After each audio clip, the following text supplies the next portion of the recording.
Seigneur notre Dieu, ta parole est lumière sur nos chemins, souffle dans nos lassitudes, espérance dans nos obscurités. Ouvre maintenant nos oreilles et nos cœurs pour que nous entendions ce que ton esprit veut nous dire aujourd'hui. Fais tomber les bruits qui nous dispersent, les certitudes qui nous ferment et les peurs qui nous retiennent d'accueillir ta vérité. Que cette parole lue et partagée nous rejoigne dans nos solitudes, nous relève dans nos doutes et nous entraîne dans le beau combat de la foi. Par ton Fils Jésus-Christ, ta parole faite chair et présente vivante, nous te prions. Amen.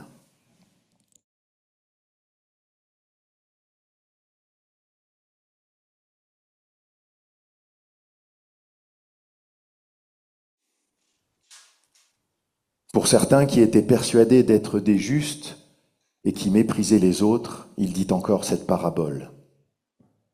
2 hommes montèrent au temple pour prier. L'un était pharisien et l'autre collecteur de taxes. Le pharisien debout priait ainsi en lui-même. « Ô Dieu, je te rends grâce de ce que je ne suis pas comme le reste des hommes, qui sont des rapaces, injustes, adultères, ou encore comme ce collecteur des taxes. Je jeûne 2 fois la semaine, je donne la dîme de tous mes revenus. »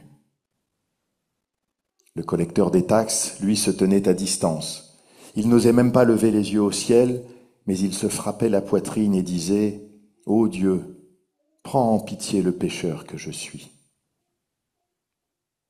Eh bien, je vous le dis, c'est celui-ci qui redescendit chez lui justifié plutôt que celui-là. Car quiconque s'élève sera abaissé, mais celui qui s'abaisse sera élevé. Sœurs et frères, il y a dans la fin de la 2e lettre à Timothée comme un parfum d'automne. C'est d'actualité. Paul y parle comme un homme qui regarde sa vie, non pour en dresser un bilan, mais pour en dire la saveur. Parfois amère, certes, mais souvent lumineuse. « Le temps de mon départ est arrivé », écrit-il. Ces mots ont quelque chose d'émouvant, de paisible aussi. Paul n'attend plus rien de lui-même, mais il espère encore tout de Dieu. Et il dit cette phrase étonnante. « J'ai mené le beau combat, j'ai achevé la course, j'ai gardé la foi. » Ce beau combat, de quel combat s'agit-il ? Celui des idées ? De la doctrine ? D'une église naissante à défendre ? Non. Paul n'a plus rien à prouver. Son combat, c'est celui de la fidélité.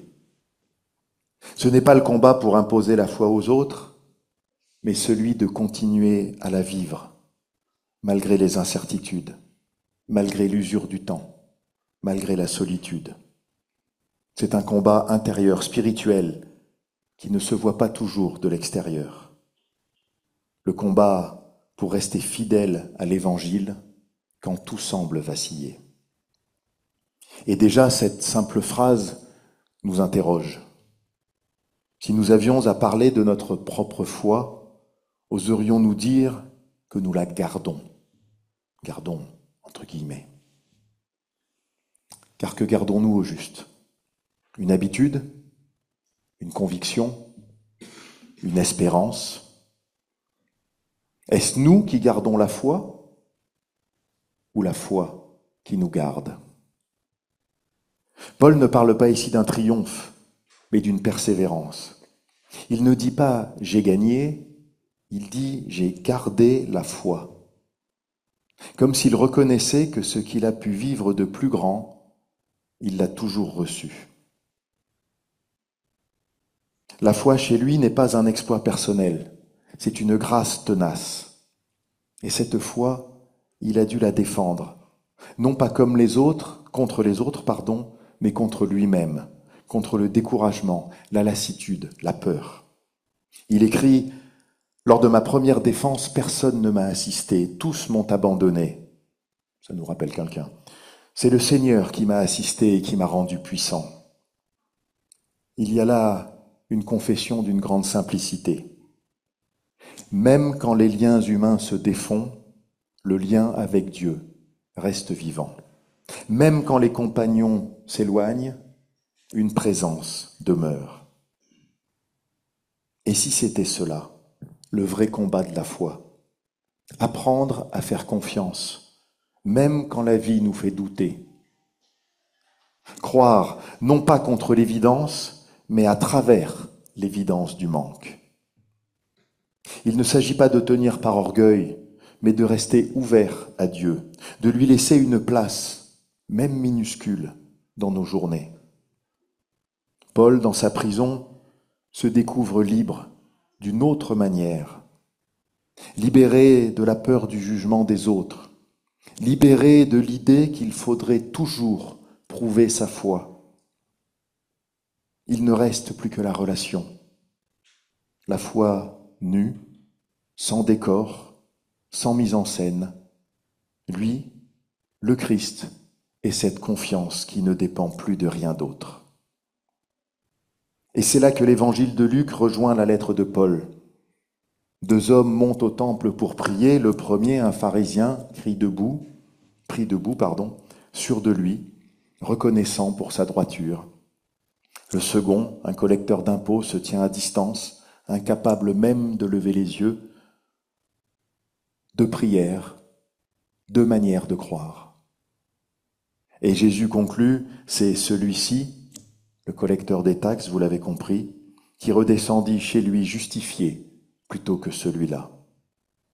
Pourquoi? Pourquoi le collecteur des taxes plus que le pharisien zélé? Parce que la foi véritable n'est pas une démonstration de force. Elle est consentement à la grâce. Elle ne s'impose pas, elle se reçoit. Le pharisien, d'une certaine manière, a perdu le combat de la foi. Non pas parce qu'il n'est pas pieux, il l'est, mais parce que sa foi est devenue un miroir. Il parle à Dieu pour se regarder lui-même. Il prie non pour se confier, mais pour se comparer. Le collecteur d'impôts, lui, n'a rien à présenter, rien à justifier, sinon son désarroi. Et c'est là, justement là, que la foi commence, dans la reconnaissance humble de notre besoin de Dieu. Ce n'est pas la même solitude que celle de Paul, mais elle en a la même saveur, celle d'une foi dépouillée qui n'a plus que la confiance à offrir. Ainsi, la parabole de Luc et la lettre de Paul se répondent. Le premier apprend à s'abaisser, le second apprend à persévérer. L'un découvre la miséricorde, l'autre découvre la fidélité. Et tous deux confessent la même chose, que la foi n'est pas d'abord un effort, mais un abandon. Alors, c'est vrai, cela peut nous déranger. Nous vivons dans un monde où la réussite se mesure, où la foi aussi parfois s'évalue à l'intensité de la conviction. Mais le Christ, lui, ne parle pas de performance spirituelle. Il parle d'humilité, de confiance, d'amour. Si vous avez de l'amour les uns pour les autres, tous sauront que vous êtes mes disciples.